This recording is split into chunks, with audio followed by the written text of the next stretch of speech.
Now we have fixed a problem I had for a long time. So this was the previous product that was installed, but this was totally rusted. This is still the one on the right, but it was totally oxidated and was not working. All the water was leaking.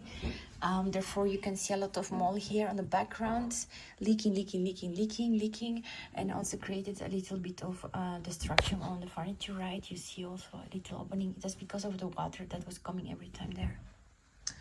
And now, what is a daily battle, because I was always having a lot of towels protecting because all the water was leaking around. And now this is the after.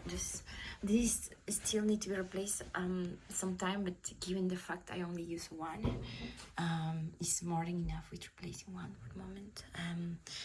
The mold has to be fixed also in the coming days, probably. This was the origin of the problem. Oxidated very much and so much used in time that it really needed a replacement, and that's replacement by now. So I hope it's going to give some years of good work, nice bath and hygiene moments. Thank you for watching. Have a good rest of your day. Namaste. All the joy, all the love, always.